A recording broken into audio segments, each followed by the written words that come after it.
ನಮಸ್ಕಾರ ಎಲ್ಲ PGCET 2024 ಆಸ್ಪಿರೆಂಟ್ಸಿಗೆ. Hope you are all doing great and also preparing well for PGCET 2024 examination. Guys, ಇವತ್ತು Karnataka examination ಅಥಾರಿಟಿಯವರು PGCET 2024ದು ನೋಟಿಫಿಕೇಶನ್ ಆರ್ ಅಧಿಸೂಚನೆನ ರಿಲೀಸ್ ಮಾಡಿದ್ದಾರೆ. ಈ ನೋಟಿಫಿಕೇಶನಲ್ಲಿ ನೀವು ತಿಳಿದುಕೊಳ್ಬೇಕಾದಂಥ ತುಂಬ ವಿಷಯಗಳನ್ನು ಇದರಲ್ಲಿ ಕ್ಲಿಯರ್ ಆಗಿ ಮೆನ್ಷನ್ ಮಾಡಿದ್ದಾರೆ. ಗೈಸ್, ಈ ನೋಟಿಫಿಕೇಶನಲ್ಲಿ ಅವರು ಒಂದು 10 ಡಿಫ್ರೆಂಟ್ ಪಾಯಿಂಟ್ಸ್ನ ಮೆನ್ಷನ್ ಮಾಡಿದ್ದಾರೆ. ಆ ಪಾಯಿಂಟ್ಸಲ್ಲಿ ಏನಿದೆ ಅಂತ ನಾನು ಈ ವಿಡಿಯೋದಲ್ಲಿ ನಿಮಗೆ ಅರ್ಥ ಆಗೋ ಥರ ಕ್ಲಿಯರ್ ಆಗಿ ಎಕ್ಸ್ಪ್ಲೇನ್ ಮಾಡಿದ್ದೀನಿ.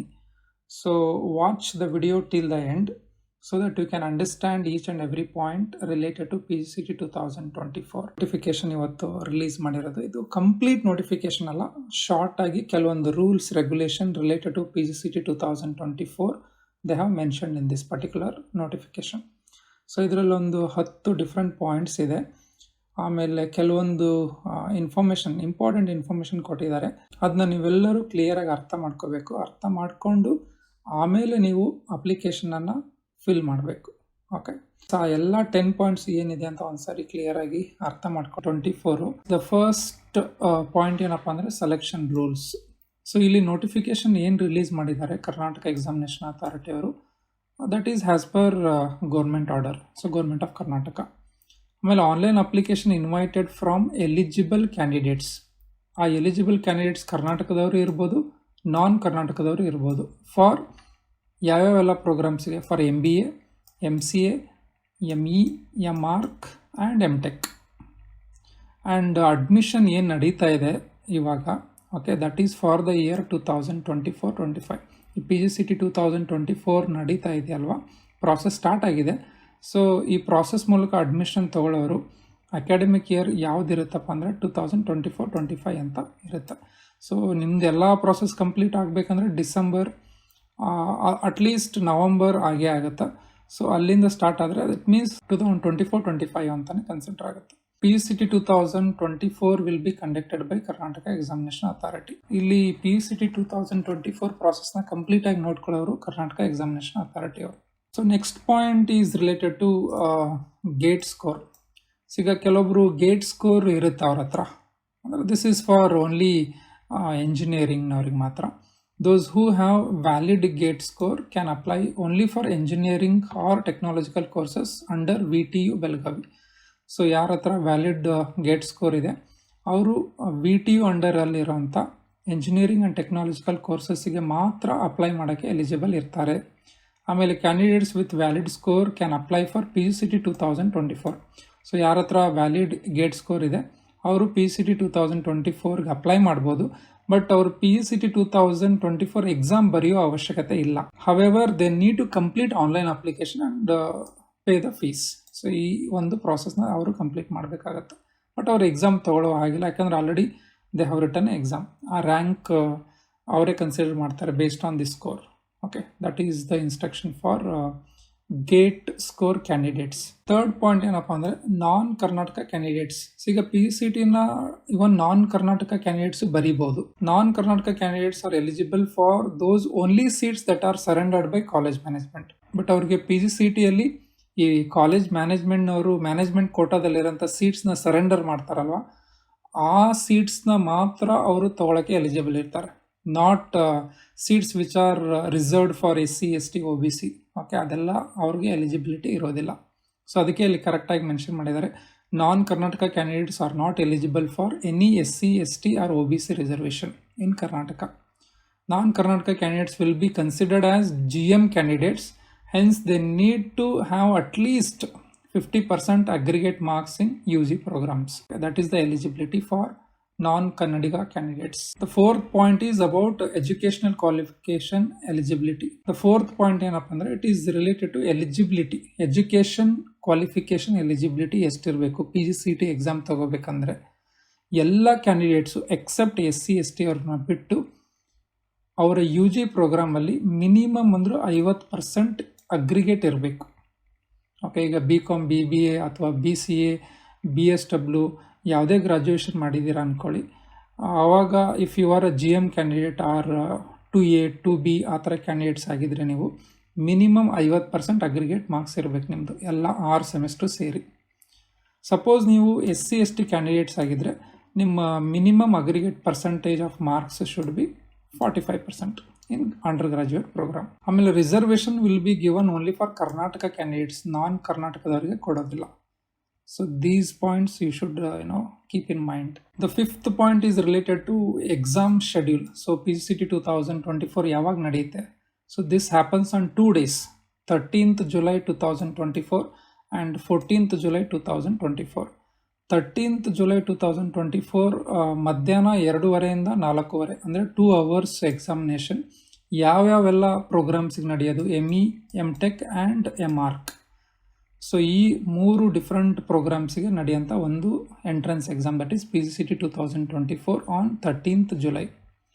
ಎಷ್ಟು ಪ್ರಶ್ನೆಗಳಿರ್ತವೆ? ಕ್ವಶನ್ಸು 100 ಕ್ವಶನ್ಸ್ ಇರ್ತವೆ, 100 ಮಾರ್ಕ್ಸ್ ಇರುತ್ತೆ. ಆಮೇಲೆ 14th ಎಕ್ಸಾಮ್ ನಡೀತಾ ಇರೋದು ಫಾರ್ MBA ಆ್ಯಂಡ್ MCA. MCAಗೆ ಮಾರ್ನಿಂಗ್ ಇರುತ್ತೆ 10:30 12:30ವರೆಗೂ. ಆಮೇಲೆ MBAದವರಿಗೆ ಮಧ್ಯಾಹ್ನ ಇರುತ್ತೆ 2:30 4:30ವರೆಗೂ. So 2 hour examination. ಸೊ ಇಲ್ಲೂ ಸೇಮ್ 100 ಕ್ವೆಶನ್ಸ್ ಇರುತ್ತೆ, 100 ಮಾರ್ಕ್ಸ್. ಇಲ್ಲಿ ಒಂದು ಇಂಪಾರ್ಟೆಂಟ್ ಪಾಯಿಂಟ್ ಇದೆ, non programmable calculators are allowed for ME, MTech and MArch examination only. So ಈ 13th July 2024 ಯಾರು ಬರೀತಾ ಇದ್ದಾರೆ exam for ME, MTech and MArch, ಅವರು ಕ್ಯಾಲ್ಕುಲೇಟರ್ನ ಯೂಸ್ ಮಾಡ್ಬೋದು, ಬಟ್ ಆ ಕ್ಯಾಲ್ಕುಲೇಟರ್ ನಾನ್ ಪ್ರೋಗ್ರಾಮಬಲ್ ಇರಬೇಕು. Okay, but for MBA and MCA no calculator is allowed. I hope this is clear for you. This is the examination schedule. Sixth point is related to new syllabus. ಇದ್ರ ಬಗ್ಗೆ ನಿಮ್ಗೆ already ಗೊತ್ತಿದೆ ಅಂದ್ಕೊಳ್ತೀನಿ, ಯಾಕಂದರೆ last ವೀಕೆ Karnataka examination ಅಥಾರಿಟಿಯವರು new ಸಿಲೆಬಸ್ನ ಅವರ ವೆಬ್ಸೈಟಲ್ಲಿ ಹೋಸ್ಟ್ ಮಾಡಿದ್ದಾರೆ for all the programs. Okay, ME, MTech, MCA, MBA ಎಲ್ಲ ಪ್ರೋಗ್ರಾಮ್ಸ್ಗೂ ಅದು 2024ಇಂದ ಕಂಟಿನ್ಯೂ ಇರುತ್ತೆ. ಸೊ ಈ ವರ್ಷ ಎಕ್ಸಾಮಿನೇಷನ್ ಬರೀಬೇಕಂದ್ರೆ ನೀವು you have to refer new syllabus only, ಹಳೆ ಸಿಲೆಬಸ್ನ ರೆಫರ್ ಮಾಡೋಕ್ಕೆ ಹೋಗಬೇಡಿ. The 7th point is online application. So this is very important. The PGCET 2024 online application starts from 27th May 2024, ಅಂದರೆ ಈ ತಿಂಗಳು 27ನೇ ತಾರೀಕು, that too morning 11 AM onwards. Last date for PGCET 2024 online application is 17th June 2024 up to midnight. So ಅಂದರೆ next month 17th. ಹಾಗಾದರೆ last date for payment of PGCET 2024 is 18th June 2024. ಅಂದರೆ you can submit your application any day between 27th May and 27th June. But payment ನಿಮಗೆ ಮಾಡಲಿಕ್ಕೆ 18th Juneವರೆಗೂ time ಇರುತ್ತೆ. You need not to wait till 18th June. ನೀವು online application submit ಮಾಡಿದ ದಿನವೇ you can make a payment. So don't worry, ಇದೆಲ್ಲ ಪ್ರಾಸೆಸ್ನ ಇನ್ನೊಂದು ಸಪ್ರೇಟ್ ವಿಡಿಯೋದಲ್ಲಿ ನಾನು ನಿಮಗೆ step by step PGCET 2024 online application ಯಾವ ಥರ ಸಬ್ಮಿಟ್ ಮಾಡಬೇಕು ಅನ್ನೋದನ್ನು ನಿಮಗೆ ಕ್ಲಿಯರಾಗಿ ನಾನು ತೋರಿಸ್ಕೊಡ್ತೀನಿ. Okay, so this is about online application. So 8ನೇ ಪಾಯಿಂಟ್ ಏನಪ್ಪ ಅಂದರೆ ಇನ್ಫಾರ್ಮೇಷನ್ ಬುಲೆಟಿನ್ ಅಂತ. ಸೊ ಒಂದು ಡೀಟೇಲ್ ಆಗಿರೋಂಥ ಬ್ರೋಷರ್ನ ರಿಲೀಸ್ ಮಾಡ್ತಾರೆ ಕರ್ನಾಟಕ ಎಕ್ಸಾಮಿನೇಷನ್ ಅಥಾರಿಟಿಯವರು. So they have mention that this will be released soon and will be hosted on Karnataka examination authority ವೆಬ್ಸೈಟಲ್ಲಿ ಇರುತ್ತೆ ಅಂತ ಹೇಳ್ತಾ ಇದ್ದಾರೆ. ಅದರಲ್ಲಿ ಕ್ಲಿಯರಾಗಿ ಕೊಟ್ಟಿರ್ತಾರೆ ಎಲ್ಲ details, education qualification, new syllabus ಏನಿದೆ, ಯಾವ್ಯಾವೆಲ್ಲ ಡಾಕ್ಯುಮೆಂಟ್ಸ್ನ ನೀವು ವೆರಿಫಿಕೇಷನ್ ಪ್ರಾಸೆಸಲ್ಲಿ ಸಬ್ಮಿಟ್ ಮಾಡಬೇಕು, ಎಲಿಜಿಬಿಲಿಟಿ ಕ್ಲಾಸಸ್ ಏನಿರುತ್ತೆ. ಸೊ ಈ ಥರದ್ದು ಎಲ್ಲ ಇನ್ಫಾರ್ಮೇಷನು ಈ ಒಂದು ಬುಲೆಟಿನಲ್ಲಿ ಇರುತ್ತೆ. ಸೊ ನೀವೆಲ್ಲ ಆ ಬುಲೆಟಿನನ್ನು ಕ್ಲಿಯರಾಗಿ ಓದಬೇಕು. ಓಕೆ, ಪಾಯಿಂಟ್ ಟು ಪಾಯಿಂಟ್ ಓದಿ ಎಲ್ಲ ಅರ್ಥ ಮಾಡಿಕೊಂಡು ಆಮೇಲೆ ಆನ್ಲೈನ್ ಅಪ್ಲಿಕೇಶನ್ನ ಫಿಲ್ ಮಾಡಬೇಕು. That is what the request from KE and also our request. 9th point ಏನಪ್ಪ ಅಂದರೆ ರಿಜಿಸ್ಟರ್ಡ್ ಇನ್ಫಾರ್ಮೇಷನ್. ಸೊ ಇಲ್ಲಿ ಎಲ್ಲರೂ B attentive. In fact the information ನೀವು ಏನು ಕೊಡ್ತೀರಾ ಆನ್ಲೈನ್ ಅಪ್ಲಿಕೇಶನಲ್ಲಿ, okay, that is the final. ನಿಮ್ಮ ಹೆಸರು, ತಂದೆ ಹೆಸರು, ನಿಮ್ಮ date of birth, phone number, address, ನಿಮ್ಮ ಕ್ವಾಲಿಫಿಕೇಷನ್ ಡೀಟೇಲ್ಸು, ಅದೇನಿದೆ ಅದನ್ನ that is the final. And ಅದನ್ನೇ ಅವ್ರು ಏನು ಮಾಡ್ತಾರೆ, ನೆಕ್ಸ್ಟ್ ಪ್ರಾಸೆಸ್ಗೆಲ್ಲ ಕನ್ಸಿಡರ್ ಮಾಡ್ತಾರೆ, ಆಮೇಲೆ ಚೇಂಜ್ ಮಾಡೋಕ್ಕಾಗಲ್ಲ. ಸೊ ಅದಕ್ಕೆ ನೀವು ಈ ಎಲ್ಲ ಇನ್ಫಾರ್ಮೇಷನನ್ನು ಕೊಡುವಾಗ your basic information and qualification information, ಏನೇ ಇನ್ಫಾರ್ಮೇಷನ್ ಕೊಡ್ತೀರಾ ಅದು ಕರೆಕ್ಟಾಗಿರಬೇಕು. 10 ಸರಿ ಚೆಕ್ ಮಾಡ್ಕೊಳ್ಳಿ. ಓಕೆ, ನೀವು ಆನ್ಲೈನಲ್ಲಿ ಏನು ಫಿಲ್ ಮಾಡಿದ್ದೀರಾ ದಟ್ ಶುಡ್ ಬಿ ಪರ್ಫೆಕ್ಟ್. ಅದು ಪರ್ಫೆಕ್ಟ್ ಇಲ್ಲ ಅಂದರೆ ಸೊ ದೆನ್ ಅಲ್ಲಿ there is no room for editing the application. So ಅದಕ್ಕೋಸ್ಕರ So please ensure that when you give information during registration process, that information is correct. And the last point ಏನಪ್ಪ ಅಂದರೆ SATS and RD ಡಿ ನಂಬರ್ಸ್. So ಇದು ನಿಮಗೆ ಸುಮಾರು ಜನಕ್ಕೆ ಗೊತ್ತಿರಲ್ಲ, ಬಟ್ ಇಲ್ಲಿ ಕರ್ನಾಟಕ ಎಕ್ಸಾಮಿನೇಷನ್ ಅಥಾರಿಟಿ ಅವರು ಕ್ಲಿಯರಾಗಿ ಹೇಳಿದ್ದಾರೆ, ಕರ್ನಾಟಕದ ಅಭ್ಯರ್ಥಿಗಳಿಗೆ ಅನ್ವಯಿಸುವಂತೆ ಅಭ್ಯರ್ಥಿಯ ಹೆಸರು, ತಂದೆಯ ಹೆಸರು, ತಾಯಿ ಹೆಸರು ಮತ್ತು ಜನ್ಮ ದಿನಾಂಕವನ್ನು ಸ್ಯಾಟ್ಸ್ ಸಂಖ್ಯೆಯನ್ನು ಆಧರಿಸಿ ಕರ್ನಾಟಕ SSLC ಮಂಡಳಿ ಮೂಲಕ ಪಡೆಯಲಾಗುತ್ತೆ. ಅಂದರೆ ನಿಮ್ಮ ರಿಜಿಸ್ಟ್ರೇಷನ್ ನಂಬರ್ ಇರುತ್ತಲ್ವ SSLCದು, ಅದನ್ನು ಯೂಸ್ ಮಾಡಿಕೊಂಡು ನಿಮ್ಮ ಹೆಸರು, ನಿಮ್ಮ ತಾಯಿ ಹೆಸರು, ನಿಮ್ಮ ತಂದೆ ಹೆಸರು, ನಿಮ್ಮ ಜನ್ಮ ದಿನಾಂಕವನ್ನು ಅಲ್ಲಿಂದನೇ ತಗೊಳ್ತಾರೆ ಯಾರು, ಕರ್ನಾಟಕ ಎಕ್ಸಾಮಿನೇಷನ್ ಅಥಾರಿಟಿಯವರು. ಅದನ್ನು ನೀವು ಎಡಿಟ್ ಮಾಡೋಕ್ಕಾಗಲ್ಲ. ಆಮೇಲೆ ನಿಮ್ಮ ಜಾತಿ ಆದಾಯ ಪ್ರಮಾಣ ಪತ್ರ, ಸೊ ಇವುಗಳಿಗೆ ಏನಂದ್ರೆ ಆರ್ ಡಿ ನಂಬರ್ಸ್ ಇರುತ್ತೆ. ಈ ಆರ್ ಡಿ ನಂಬರನ್ನು ಅವರು ಆಧರಿಸಿ ಅಭ್ಯರ್ಥಿಯ ಜಾತಿ, ಆದಾಯ ಮತ್ತು 371Jಗೆ ಸಂಬಂಧಿಸಿದ ಮಾಹಿತಿಯನ್ನು ಕಂದಾಯ ಇಲಾಖೆಯ ವೆಬ್ ಸೇವೆ ಮೂಲಕ ಪಡೆಯಲಾಗುತ್ತದೆ. ಅದಕ್ಕೆ ನೀವು ಎಲ್ಲರೂ ಆನ್ಲೈನ್ ಅರ್ಜಿಯನ್ನು ಸಲ್ಲಿಸುವಾಗ ಕರೆಕ್ಟಾಗಿರೋಂಥ ಸ್ಯಾಟ್ಸ್ ನಂಬರ್ ಮತ್ತು ಆರ್ ಡಿ ನಂಬರನ್ನು ನಮೂದಿಸಲು ಸೂಚಿಸಿದೆ. This is very very important. Okay, ನೀವು ಆನ್ಲೈನ್ ಅಪ್ಲಿಕೇಶನ್ ಫಿಲ್ ಮಾಡುವಾಗ ಅದು ಕೇಳುತ್ತೆ R D number of all these documents. So ಅದನ್ನ ಕ್ಲಿಯರಾಗಿ ಮೆನ್ಷನ್ ಮಾಡಬೇಕು, ತಪ್ಪು ಮಾಡಬಾರ್ದು. ಆಮೇಲೆ ಲಾಸ್ಟ್ ಕೆಲವೊಂದು ಇನ್ಫಾರ್ಮೇಷನ್ ಕೊಟ್ಟಿದ್ದಾರೆ ಇಲ್ಲಿ ಕ್ಲಿಯರ್ ಆಗಿ. ಈ first 3 points is related to some eligibility. ಕೆಲವೊಂದು ಕೋರ್ಸನ್ನು ಮಾಡಿರೋದ್ರಿಂದ ಅಂದರೆ UG ಪ್ರೋಗ್ರಾಮಲ್ಲಿ, ಸೊ ಅದು ಇಲ್ಲಿ ಎಲಿಜಿಬಿಲಿಟೀಸ್ ಅಂದರೆ VTU ಅಂಡರ್ ಎಲಿಜಿಬಿಲಿಟಿ ಇರೋದಿಲ್ಲ. ಸೊ ಅದ್ರ ಬಗ್ಗೆ ಕೊಟ್ಟಿದ್ದಾರೆ. This is mainly for engineering and technology courses. So ಅದನ್ನು ಕ್ಲಿಯರಾಗಿ ನೋಡ್ಕೊಳ್ಳಿ.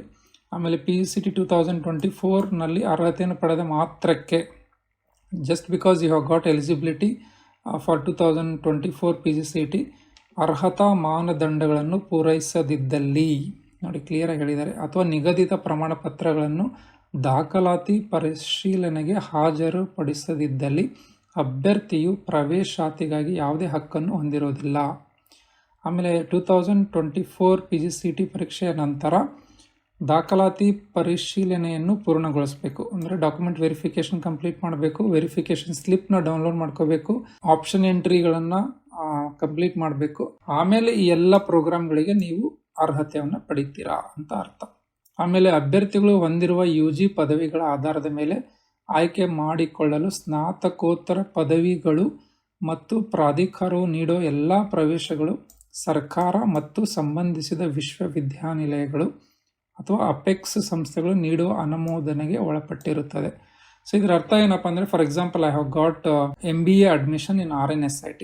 RNSIT is affiliated to what, Visvesvaraya Technological University, VTU. So ನಿಮ್ಮೆಲ್ಲ ದಾಖಲಾತಿಗಳನ್ನು ಮತ್ತೆ VTU ಕಳಿಸ್ತಾರಲ್ಲಿ. ಆ VTUದವರು ಒಪ್ಕೋಬೇಕು, ಆವಾಗಲೇ ನಿಮಗೆ ಅಡ್ಮಿಷನ್ ಸಿಗೋದಂತ ಅರ್ಥ. So this is how they mention clearly here. ಇದನ್ನೆಲ್ಲ ನೀವು ಕ್ಲಿಯರಾಗಿ ಓದ್ಕೊಳ್ಳಿ. ಸೊ ಗೈಸ್, ಪ್ರತಿಯೊಂದು ಪಾಯಿಂಟನ್ನು ನಾನು ಕ್ಲಿಯರಾಗಿ ಇಲ್ಲಿ ಮೆನ್ಷನ್ ಮಾಡಿದ್ದೀನಿ. ಗೈಸ್, ಇದಲ್ಲದೆ ಇನ್ನೂ ಏನಾದರೂ ನಿಮಗೆ ಅರ್ಥ ಆಗಿಲ್ಲ ಅಥವಾ ಏನಾದರೂ ಡೌಟ್ಸ್ ಇದ್ದರೆ ಅದನ್ನ ಕಮೆಂಟ್ ಬಾಕ್ಸಲ್ಲಿ ಹಾಕಿ, and I will try to answer that. So with this I will end my video and I wish each one of you good luck. So start preparation, and 27th you can apply for PGCET 2024. Thank you for watching till the end. Bye bye.